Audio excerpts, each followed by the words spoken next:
Je me sens entendue, Judith Godrèche réagit à la mise en examen de Benoît Jacot. Ce mercredi 3 juillet 2024, le parquet de Paris a pris la décision de mettre en examen Benoît Jacot pour viol, suite aux plaintes d'Isilde Lebesco et Julia Roy. Judith Godrèche, qui a également porté plainte pour des faits prescrits, a réagi sur Instagram. Depuis quelque temps, je parle, mais je ne vous entends pas ou à peine. Où êtes-vous? Il semblerait que les prises de parole de Judith Godrèche aient fait pencher la balance du côté des victimes de violences sexistes et sexuelles. L'actrice avait dénoncé en février dernier des viols commis alors qu'elle n'avait que 15 ans.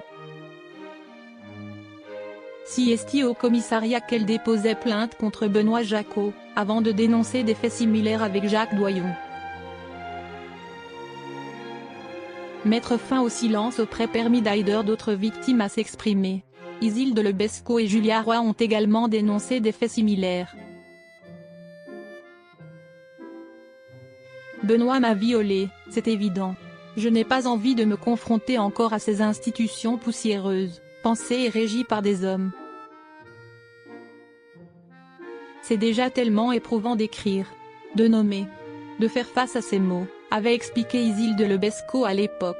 Pourtant, la justice semble vouloir faire la lumière sur cette affaire. Que la loi s'empare de celui qui faisait sa loi sur nous. Ce mercredi 3 juillet 2024, 2 jours après la garde à vue de Benoît Jacot et Jacques Doyon, le parquet de Paris a pris une grande décision, mettre Benoît Jacot en examen pour viol par conjoint. Agression sexuelle par conjoint et violence volontaire sans interruption temporaire de travail sur Julia Roy. Il est également mis en examen pour viol sur mineur sur Isilde Lebesco. Sous contrôle judiciaire, le réalisateur de 77 ans a également été présenté à un juge d'instruction. Une situation qui a vivement fait réagir. Judith Godrèche, qui avait été la première à dénoncer les faits, a pris la parole sur Instagram. En story, elle exprime son soulagement quant aux plaintes non prescrites de ses deux consoeurs. La période que j'ai dénoncée est prescrite. Mais je me sens entendue à travers cette décision. Rien ne s'efface. Rien n'est réparé.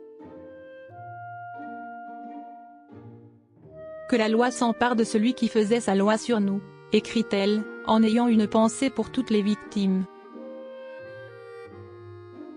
Concernant Jacques Doyon, qui n'est pas concerné par la mise en examen, elle dit retenir son souffle.